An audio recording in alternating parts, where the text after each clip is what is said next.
Good morning. Thank you so much for being here. Sokuzan is not feeling well this morning, and he's asked me to give the talk. And he's been having me teach off and on since I came here. I think Michael Stoltz was at my first Dharma talk before we were on Zoom, and he couldn't really call in, and I think he was traveling and teaching. And so I always check in and say, what would you like me to talk about, or what would be a good topic? And oftentimes he'll why don't you talk about the five skandhas or talk about a Zen teacher you feel inspired by?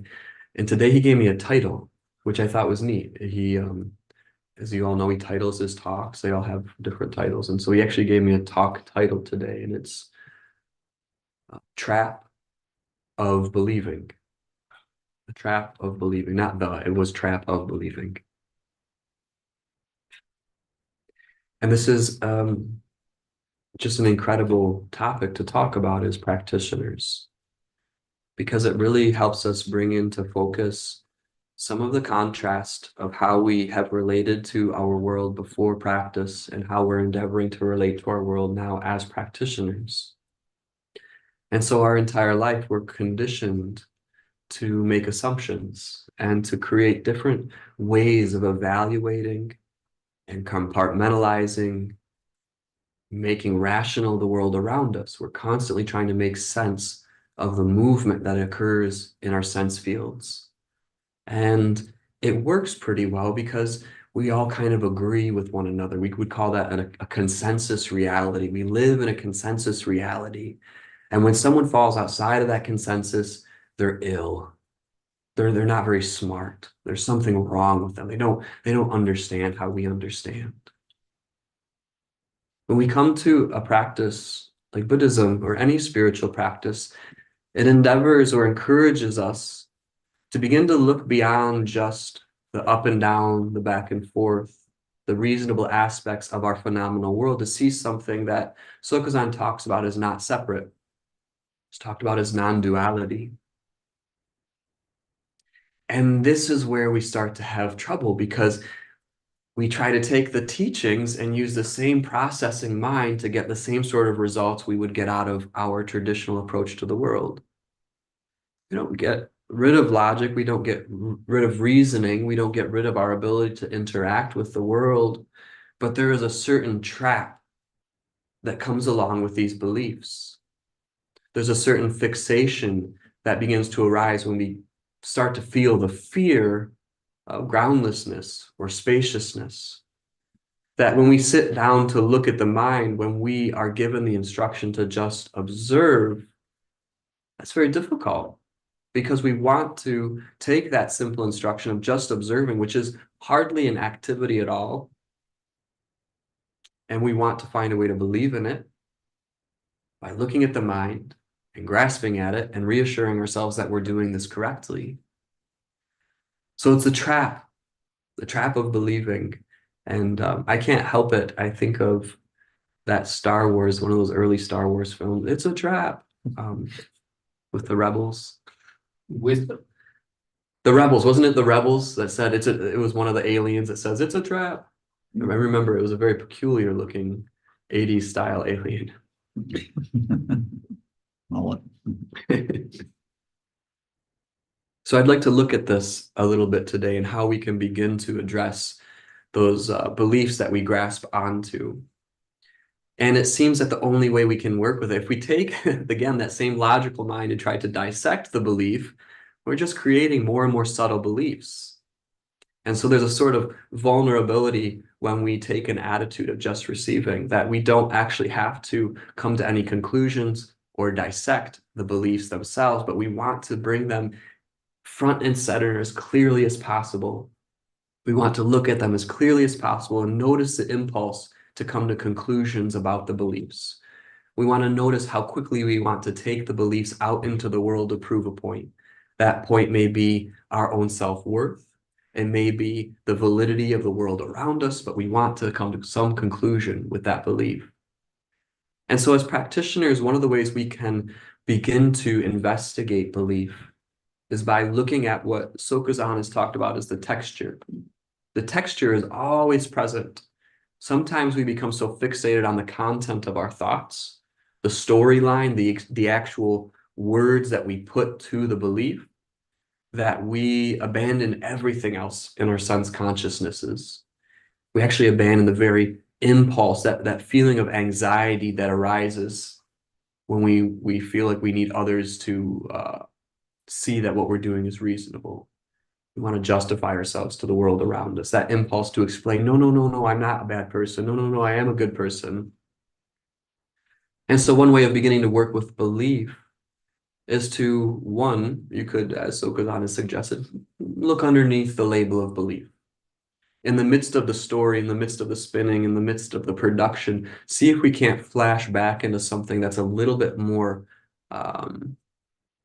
primal, a little bit more visceral, which is the very texture of what's coming up and elaborating into a storyline, elaborating into a production.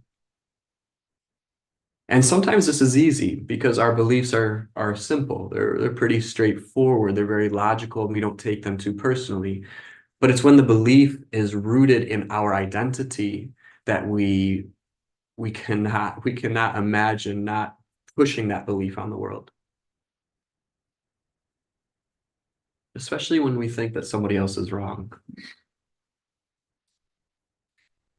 And so the encouragement is to look closely at that. And it's not that we don't interact with the world and say, I don't think that's the best way to go about this. Maybe we should have a conversation about this. But no matter how much evidence you have for your beliefs, it does not excuse us from looking at the fixation that we still have to maintain the belief. And that's very embarrassing. That's very humiliating to who we think we are, to recognize that even though in a court of law, we are correct, that 9 out of 10 people agree that you are righteous and validated, that the belief and the identity is still there. It still needs to be seen. And that reason, that belief, that logic does not excuse us from our practice to look closely at the identity that we constantly reify. I think this can be very difficult, particularly for those of us that see ourselves as very logical, pretty rational, not too emotional. Well, why would I have to look at anything? I'm correct. I'm correct. It's that very statement, I'm correct, that is what we need to look at, because it's still about needing to be somebody, somewhere, doing something. And the teachings around this become more and more difficult. And I think Sokuzan's ability to interact with us is a prime example of that, because sometimes he's not reasonable. Sorry. And I would say to that, so what? That works in your job, that maybe works in your relationships. But when you've asked somebody to point at something you can't see yet, but you need to see for yourself, but you can't see yet, you invite them to use the means necessary to point out the fixation. So when somebody is unreasonable, and again, I say unreasonable just from a very mundane, relative, evidence-based standpoint, it is our opportunity to see the impulse to defend ourselves, the impulse to correct. I have a very strong impulse around defensiveness, around correction. I sometimes step into a dangerous zone thinking I should correct Sokazan. It's terrifying. He's usually quite considerate and patient with me around that. But as we move into our spiritual path and our spiritual practice, as our relationship to our Sangha evolves and the relationship to the teachings evolve and our relationship to Sokuzan evolves, it's something that we should consider, that we are asking to be challenged. We're not asking to use Buddhism to acquire more evidence for our existence and the validity of our beliefs and ideas. What was the first word of the talk again? Trap. Trap, thank you. I keep somebody, I won't say who, said trust in the belief, and I have that like in my mind, so the trap of belief. So as we move into these relationships, we should continue to acknowledge what Sokuzan has emphasized continuously for the last few years, which is intention. We didn't come here just to feel good about ourselves, although there is some relief, there is support, I think, in having Sangha. There is some support. That's why we call it refuge in the Buddha and the Dharma and the Sangha. But that refuge is intended to kind of undermine our ideas about who we are. And so that type of insight doesn't come painlessly. So when we receive a teaching, we start off with the teacher who we've given permission. We've said, will you please function as my teacher? Most of us have done so in a formal sense, and others do so just by showing up and putting yourself in a position to be with the teacher. Be very considerate of any evaluation you may have around that, because while relatively it may be correct, and you may need to say something about it, don't look away from the very identity, don't look away from the very position that we are arguing from. Because in order to argue, we have to have a position. Unless you're just a contrarian, like a Rumi sometimes. He doesn't argue from a position other than, I don't want to go along with you. It's just exploration and experimentation of 5-year-old defiance and identity. We can also, as our practice evolves, you could say, endeavor to take a similar attitude towards the world, because Buddhism can't just function in isolation. If Buddhism becomes isolated from our world, it's really just self-serving. It has to extend itself into the world. And so we start with the teacher, and the teacher gives us trouble, creates havoc, and we have an opportunity to say thank you. Thank you for showing where my fixation is. It begins to get harder when it's the people we've not given permission to that start to cause trouble in our lives, and we want to fight with them. And again, not to say we don't say something or have a conversation. It's not, I often say it's not like a martyr mentality, like, oh, I'll just sacrifice myself to your negativity and insanity. But to look at, in the midst of those mundane interactions we have, how we still want to take a standpoint. That there are people in the Sangha we feel closer to and less close to, but all of them are endeavoring to point at the same thing for us, even though they're not doing so consciously. Everything, in a sense, is endeavoring to point at that. We start with the teacher, and we begin to expose ourselves in that raw quality to the world. I think it's important, again, to emphasize we are not talking about some form of stupidity. We're not talking about a form of ignorance. We're not talking about some sort of self-sacrifice where we just let the world rip us to shreds. It's okay to remove ourselves from certain situations or relationships. Or my example is, after we get done with forums, often I turn my phone on Do Not Disturb and I turn the TV on. Mm. And I need that sometimes. An hour of baseball or an hour of, whatever, watching Three Body Problem. I would really like that right now.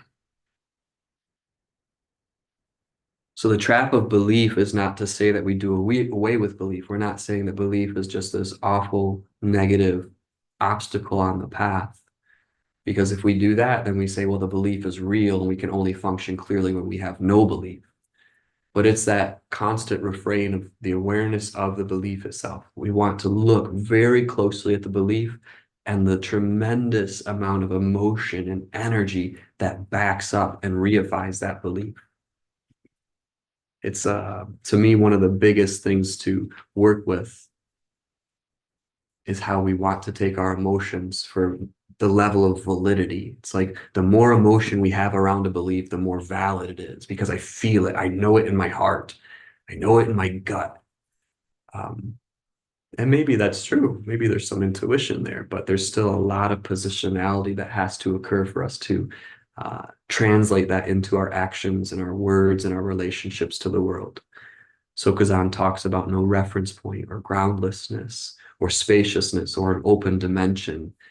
And if you're finding anything to use as ammunition or anything to find stability or seat on,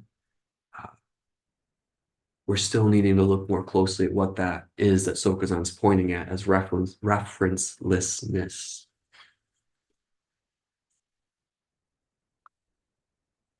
So before I take questions, I would just bring it back to that simple thing that Sokuzan instructs us in on a daily basis. It is the intention to train our mind. It's not the intention to see results from mind training, but that very intention to have the vulnerability to just sit down and hold still. And everything continues to function. I really liked, we read out of the meditation primer today before we sat. And he said something along the lines of, even if you can't hold the body very still, you seem to be able to create the intention or the mentality or the mindset to hold the body very still. So I love that. He says, hold still. But even if you can't, because you can't, maybe you can have the mindset to hold still and watch what occurs. And so meditation is this wonderful opportunity to see that we don't have to produce, and yet production still occurs. So we don't have to get rid of the production, but we have an opportunity to simplify our lives for 30 minutes or an hour or 4 hours to see that production more clearly and see when we don't indulge the production, our world doesn't come to an end. Sometimes we win the fights in our mind and sometimes we lose, and it does not matter. Most of the time, if you're like me and very full of yourself, you always win the arguments in your mind. The best Dharma talks, and I think a lot of the monks that give talks, which is all of them, will recognize that the best talk you ever gave was the one you gave to yourself while you were meditating. It's so true. You're like, oh, I wish I could have a recording of that. That's probably why Sokuzan gives us so little time often to prepare for talks. It's just like, I'll just go up there and be sincere and be vulnerable as you stumble through your words. Another wonderful training opportunity that it's not about production. It's not about the result of a good talk or a bad talk or presentation or conversation. It's about the intention.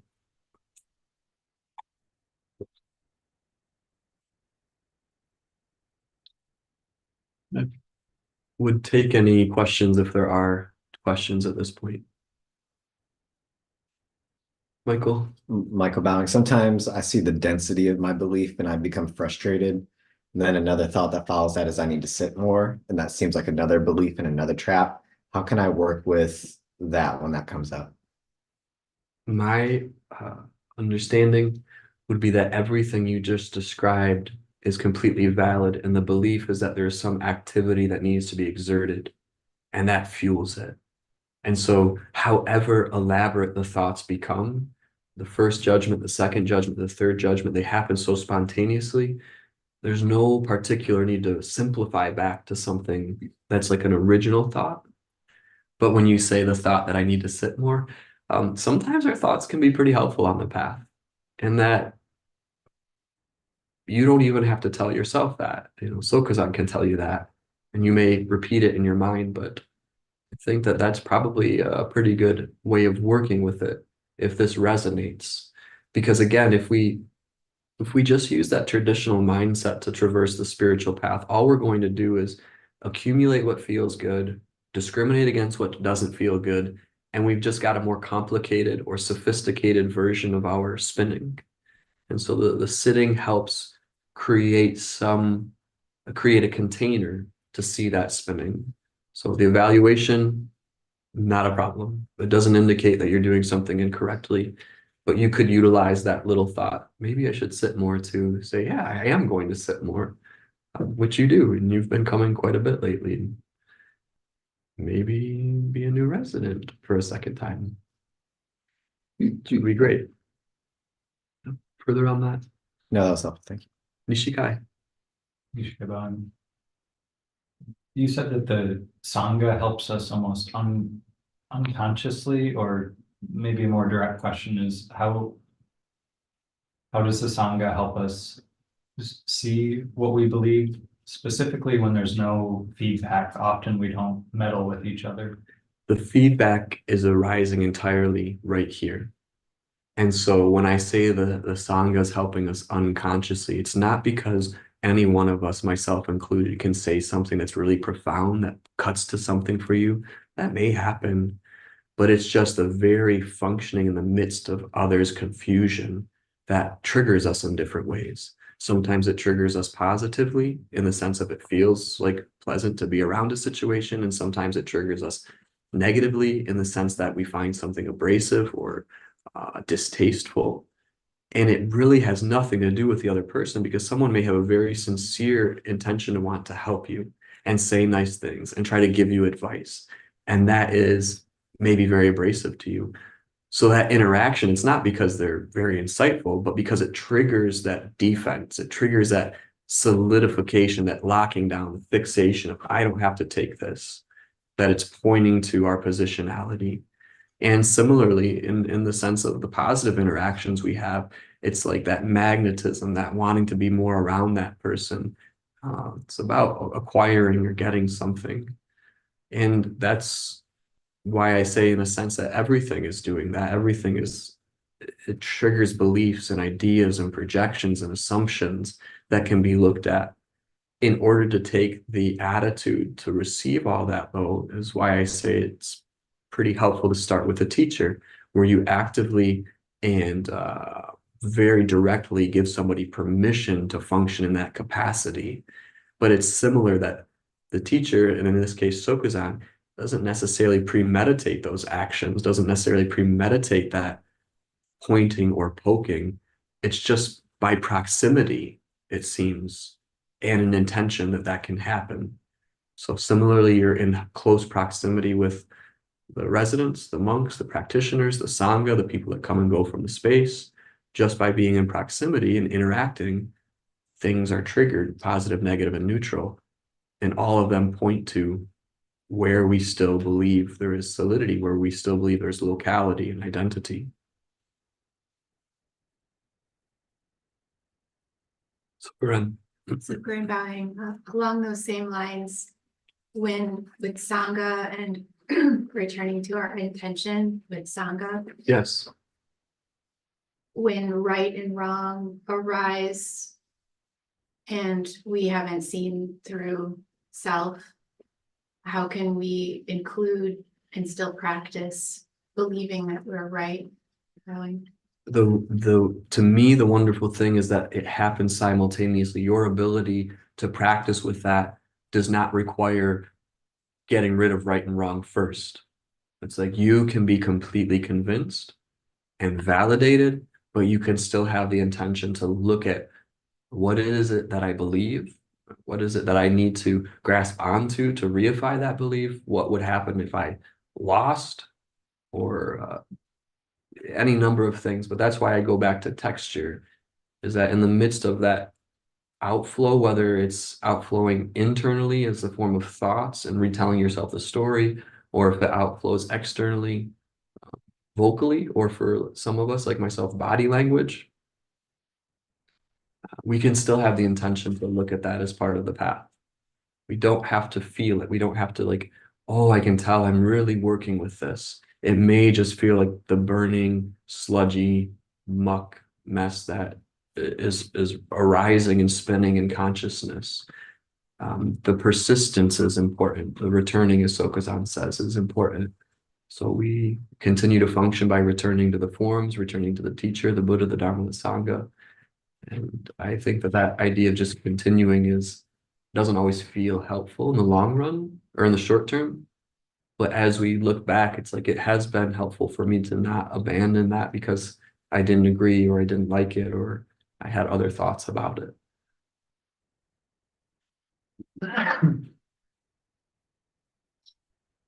David? David Bowing. First off, Chiezan, I certainly appreciate you filling in for on Sokuzan's behalf today. You had three strong words: belief, trust, and intention. The stumbling area with me has been amongst the three has been the area of belief, and in hearing what you've been presenting, it seems like as though facing the wall, I can begin to suspend that and start to get some separation from that. But once I'm off there and back into the world, things start to tighten up in a way that I constrict back into what I believe and don't believe. And my question is there a way for someone who isn't in a monastery situation, who's trying to conduct this while in the world per se, to kind of manage that transition from the cushion into just the way that the world constrains you into suddenly you need to declare what you believe in and what you don't. Bowing. I really appreciate that question, and just that you're noticing that contrast is important. And I would say look at the evaluation of the contrast. So you have what you see as a mindset in meditation and post-meditation, and you're trying to reconcile or get one to permeate further into the other one. And I would say that just the awareness of that contrast is what is important to continue to look at that, because what, as I understand it, what's being pointed at, if we feel that our insight or our clarity is at the expense of something, or can only arise when something else is not arising, we're still looking at a form of duality. One may be more comfortable, one may feel more open and spacious, but to look at what feels like constriction and locking down as well. And so I don't know that I would adjust too much, except to look at the beliefs that surround that perceived transition. There is contrast there. But if we are to look at this with the idea of non-duality or not separate, as Sokuzan talks about, we may want to look closely at how we see those two as being not just contrasted, but separate. That one needs to be gotten rid of and one needs to be maintained. And that is not particularly comfortable. But also come back to that, from the way you talk about it, it sounds like you are doing that. You just don't need to accomplish anything in that regard. Uh, there's nothing to accomplish in that sense, as I understand it. So probably not too satisfying, but I feel very encouraged by what you're saying. And I know you've been participating for quite some time, and just that continued willingness to return here and return here. Just look at if you're looking for results. More on that, David? No, thank you. Thank you. Thank you for the question. You. Beyond bowing. Um,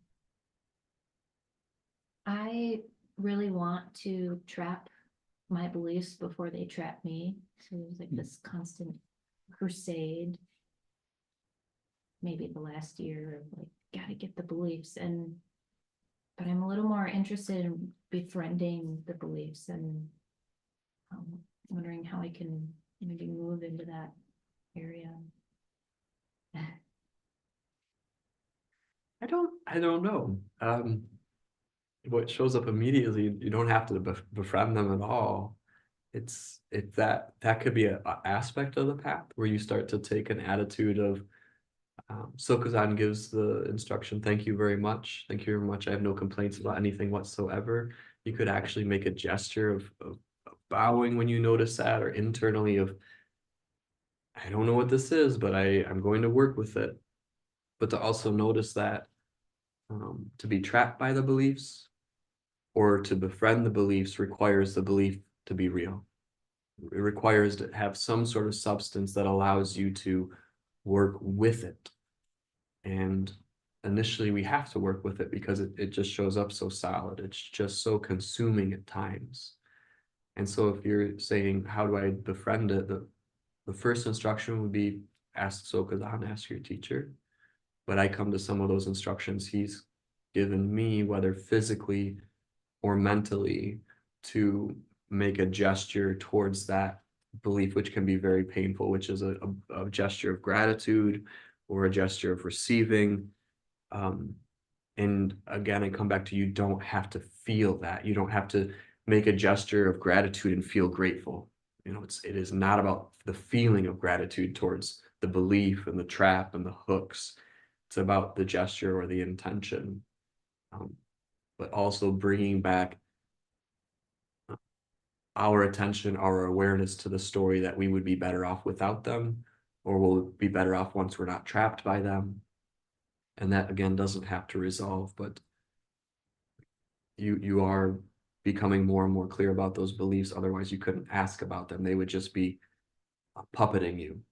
Once we start to see the beliefs is where it's painful, because we are trapped by them, but we're not so clear where we're not able to just function out of the space. We're still trying to find a way to not function out of the belief.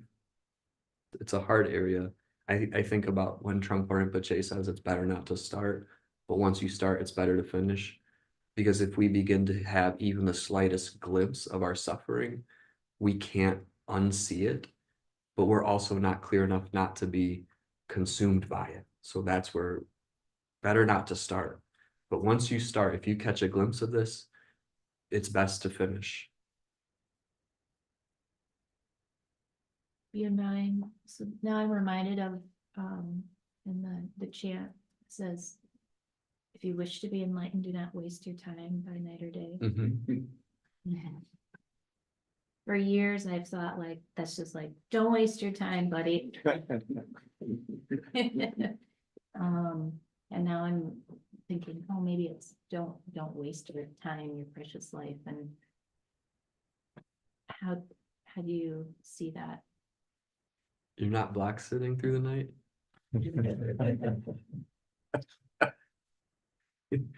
Oh, that's a hard one, because I think any of us as practitioners have probably beat ourselves with that one. Like, I just need to take this attitude that I'm going to meditate 16 hours a day and sleep the other 8. And we just think that there's some number, like a magic number. I come back to the intention, that intention doesn't have to leave us throughout the day. And there's ways we reconnect with that intention, whether it's through a formal practice or just flashing on the intention. And so do not waste your time by night or day. You can flash on the precious human birth, which we've talked about. We don't know what's going to happen when we die, but we know we're here now. We have a body, we have the teachings, we have the support and the stability to work with this practice, which may not be there tomorrow. And that's why I think it's helpful to work in tandem with the teacher, because that can help give us direction. Whereas when we interpret that teaching, we may turn it into something that we don't need to turn it into, which may be self-flagellation, like just that beating of oneself. So the teacher can say, yeah, you might want to sit some more. Why don't you try to add in a block sit once a week or something like that? Or the teacher can say, you know, just keep doing what you're doing. You're doing great. Just keep doing what you're doing. And there's a little bit of ease in that, because it takes it out of our hands a little bit. We're not turning our intelligence over, but we are giving the teacher the benefit of the doubt to help us traverse the path. So we don't have to do it by ourselves, which can be intimidating, but we also don't fall into the trap of just our own ego interpreting the entire path for us. Bring somebody else, the teacher, into that. Thank you. Myoka. Milka bowing, the questions from Sangha on YouTube. Yes. Zeb bowing, how does belief relate to ego? Bowing. I'd say that they interplay quite frequently. That the first part is the belief in ego is, I think, kind of the foundation of samsara, belief in self and other. I always come back to this. It really stood out to me when Trungpa Rinpoche talked about the transition from what he called vidya, or intelligence, to avidya, which is ignorance. So that first skandha, ignorance form, there's just this initial raw discrimination that occurs. And so based on that discrimination, that polarization, everything else evolves. But it's that initial belief that there is a discrimination. From there, we use beliefs to reify our identity. We use any raw material to believe in a self. We will take anything we can get to believe in an identity. which requires us to believe in the other. Sometimes it's concepts and stories, sometimes it's just the experience of the senses. So belief and ego very much are tied in. And also you could say both very much unreal. So we're not getting rid of ego, as Sokuzan reminds us. We're not getting rid of belief, but we are encouraged to see belief and the belief in self as clearly as possible. If it's seen to be unreal, it would be completely unnecessary to get rid of it. Why get rid of something that's not real? You don't need to fight with Santa Claus. You don't need to fight with, I don't know, that, oh, it's Easter today. Happy Easter. You don't have to fight with the Easter bunny. Milk bowing, a question from Adriana. How does belief relate to non-belief? Bowing. I'm very auditory, very, very, very, very auditory. So I instantly heard Sokuzan's voice in my head, and it's interesting. I've had this since I was a little kid. I remember laying in bed and thinking, like, how do I hear the exact voice of my mother in my head, my mom? And I just heard Sokuzan say, not different. They're not different. That for something to not be believed is it's the aggression form of belief as opposed to the passion form of belief. So we believe it, we grasp onto it, passion, we disbelieve it, we reject it, aggression. Both of them require there to be something to push or pull on. Sanho. Sanho, can you say a little bit about beginner's mind? The way I would say something about that, and that's the teaching from Shunryu Suzuki, and perhaps before, I don't know if we have traditional roots, is that we could relate to it as an intention. If we believe that the beginner's mind can be defined by characteristics, it's just replacing one identity with another. So it is the intention to try to receive things as directly and freshly as possible. When Sokuzan teaches brush and ink awareness practice, that's something we do here at the monastery. It's very formalized. You use a calligraphy brush and a pot of ink. And there's a way of doing an enso or creating a circle. And sometimes he says, when you hold the calligraphy brush up, look at it as if you'd never seen it before.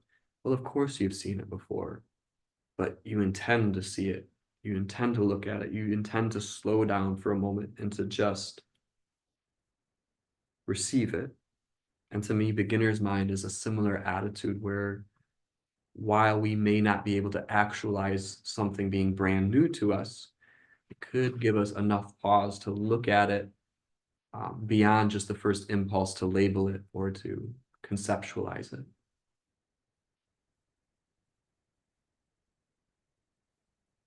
Yes, Sanho. Sanho, at the risk of a stupid question, I what doubt about it. when we do know something? What was that? What about when we do know something? How do we receive that knowing? That's not a problem. Just notice it. There are very functional things you know. You know how, I don't know, to study law, I guess. Although you said you didn't study much in law school, just kind of crammed the night before the exam. I can't believe that. In the midst of that knowing, it even to just acknowledge it is still a temporary relative knowing. It still depends on the conceptual structure that we create for ourselves. It's not a problem to know how to make a sandwich or how to get to the store, but it's not ultimate truth.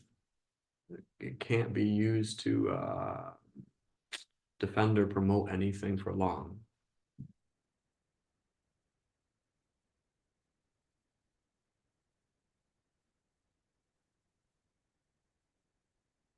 No further questions this morning? Michael. Michael Bowing, I just have an observation. Sure. You were trapped that first talk. And now you're trapped today. Yes. Go ahead. I mean, just in my mind, I see this nervous young man. I was 23. Yeah. I don't know if I'd call myself a man. My brain hadn't fully developed yet. but it was very evident. I mean, you even, I think, made a reference to being trapped Hmm. into having to do this. And there's none of that today. Michael, so I like to deflect. We'll be receiving Jukai next week at 3 p.m. on this line. If anyone would like to be a part of the culmination of his 12 plus years or so here practicing with us. Yeah, I recall Sokazan had me talk about the 3 marks of existence. It was a Wednesday night. I can't recall. He might have been in Traverse City teaching, or he and Unyo may have been in New York, but there was no way for him to, we didn't have the technology yet for him to give those talks remotely. Or it could have been he had open heart surgery that first year, could have been. One more funny story. I recall a story about Michael where Sokazan had a synovial cyst on his spine, and I've never seen him in that much pain in my life. This was early on. And as you all know, he has to be very, very sick to not come in. I'm not saying to worry, but he was coming in and then sitting in a wheelchair. And he was sitting in front of the altar in his wheelchair, giving the Dharma talk. Quite a bit of pain, but when he starts talking, the energy starts to pick up. And Michael had said something, and Sokazan's like, "Come here.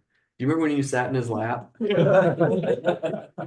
and so Michael's trying to be very careful. He's not putting all of his weight down. I think Sokazan like pulled you in. Yes. Michael's well over 6 feet and was a rugby player. He's not small. And I just remember that really vividly. Yeah. Wednesday nights were different than they are now. Yeah. A lot's different. Other questions? We just have a few minutes this morning. Go ahead, Sanho. Sadhu Bhavan. Did you by chance thank and ask for financial contributions, et cetera, today? I will do that at the end, and Paushan, I'm sure, will put in an encouragement to please help us continue these teachings. It takes a lot to keep this place running, and so that support is helpful and tremendously appreciated. It goes a long way. Myoka. Milka bowing. With all these memories of, things that happen and who we are, it seems like we can get trapped. What do we need to look at when we're feeling trapped by our beliefs in terms of memory, Bowing?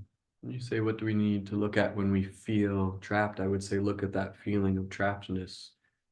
The seduction is to take that same logical mind to become untrapped. It doesn't even consider that there's a lack of substance to what we believe as trapping us and the identity that is trapped. And this is a teaching Sokazan has given me many times, but again recently in the last week or so, to thoroughly investigate that. So I noticed almost all of my questions to Sokazan over the years have been how questions. He doesn't tell us not to ask how questions, but what I notice is I want an action or an activity I can take to counteract what I perceive as obstacles and negativity. And the awareness is what he continues to return me to. So when you ask about the feeling of being trapped, what we need to see is not going to be seen by leaving that trapped feeling. That being said, if we find ourselves spontaneously being moved out of that feeling of being trapped, then I would say it's not outside of the feeling of not being trapped. So whatever is arising as consciousness, as sights and smells and tastes, sounds, touch, thoughts, the very form it arises in is the form that we endeavor to receive it in. So just looking at how there's an impulse for there to be some special activity we can take. That being said, there are times where we're so, you could say, haunted or plagued by our negativity that we do need some relative relief. We do need some way to turn the heat down just a little bit to keep going. And at that time, that's when the teacher can come in and give us just a little bit of a practice or a way to soften some of that, because it can become overwhelming or claustrophobic, or it just becomes too much to keep going. So I don't want to say that you can't excuse yourself from intense negativity either at times. I think it's helpful to do it with the teacher. Gabe? Gabriel Bowen. Does belief imply some non-knowing? Well, the way Sokuzan has talked about it is, he used to say that to believe something is to take it as true without any evidence. That there is an assumption that has to occur for us to make a leap into belief. But it's not to do away with belief entirely, but yeah, there's an assumption that has to occur. And again, the most foundational one is the separation of self and other. And while Buddhism is not a belief path, and that we are not forced to or asked to believe in anything, you have to consider that there is some degree of belief that this is a valid path. We don't see it for ourselves at this point, but we continue to show up. And a softer way of saying that is the benefit of the doubt, because it's not blind faith. It's not just like, I believe we will all attain enlightenment. I would like that to be the case. I intend to see that through if possible.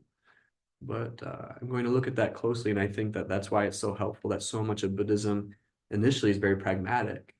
It gives you a very practical practice to work with the negativity. It sets a very practical intention to be kind to the world.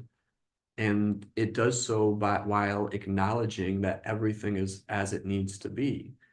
It's as it needs to be, and that's not to say that we can't work towards changing it or softening it, but it's not trying to force some idealization that all the world needs to meditate, all the world needs to do this, but that in the midst of the confusion, I can meet the world like that, in my own confusion and what is perceived as, the insanity of what is arising around us. Is there a final question this morning before we close? Go ahead, Michael. Michael Pine, I'm wondering if the thing about belief, is it the quality of permanence, or making something solid? Yeah, I think you could talk about it that way. Certainly there's ways in which that hold up. Yeah, I believe there's a quiche in my fridge from Michelle that I'd like to eat this afternoon, but I can't say that since you Arumi haven't eaten it yet. So that I know it's not permanent, but I am looking forward to that brief ray of light in this week of eating that quiche. It's going to be disappointing though. I eat very quickly in big bites, and it's only a little one. So it's like a 4-bite quiche. I would like to extend my gratitude to all of you that have made this Sangha such a rich and welcoming place, that we can still gather together, and that you have a willingness to include me in your practice through participating and through your questions. And I would like to thank Sokuzan for really planting the seed of the Dharma here in Battle Creek so that this can come together. And while I'm hoping that he will be back soon, tomorrow maybe, to teach, we'll see how he's feeling. And I think it would be nice to end our time together. We often supplicate for Sokuzan's health and well-being at the end of our practices. And so I'd like to end with a supplication for his long life before we dedicate the merit. So for those of you that know that, Namo Takoba Chino Roshi in the Soto Zen lineage, Chogyam Trungpa Rinpoche in the Karma Kakyu lineage, the Order of Immediate Light, Queen Srimala and the Mothers of Wisdom, all Buddhas and Bodhisattvas, ancestors and heirs, and the masters of the 3 times. You are the Vajra-like awareness, manifest for all beings, as the mountain, as the Garuda, outrageous and inscrutable. May that mountain, patient and immovable, be a platform for Buddha activity to flourish in all directions and times. Please remain so that we may awaken into true devotion and fulfill our vow to liberate all sentient beings. Om Ahum Vajra Guru Padma Siddhi Om. Thank you all. We'll stand and dedicate the merit.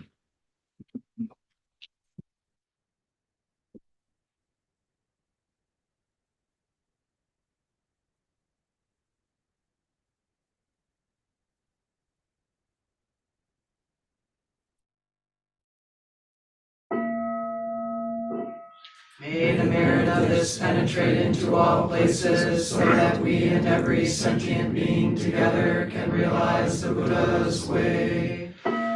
Ji-ho san shi shi fu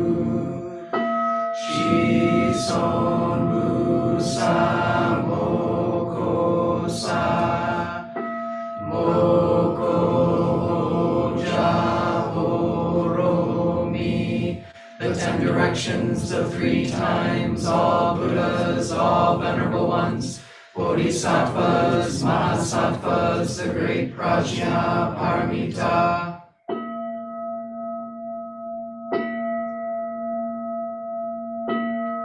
O Buddhas and Bodhisattvas of the 10 directions and the 3 times, please hear us.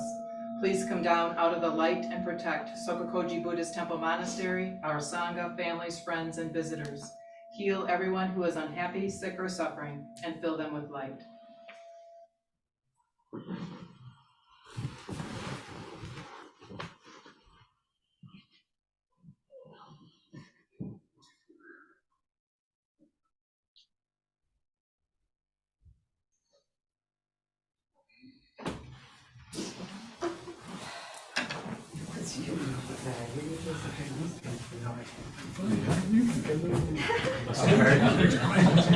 I said I've heard you. Like I've observed it, you just have it. Yeah. Usually I did, I stood right here, I was like, does anybody?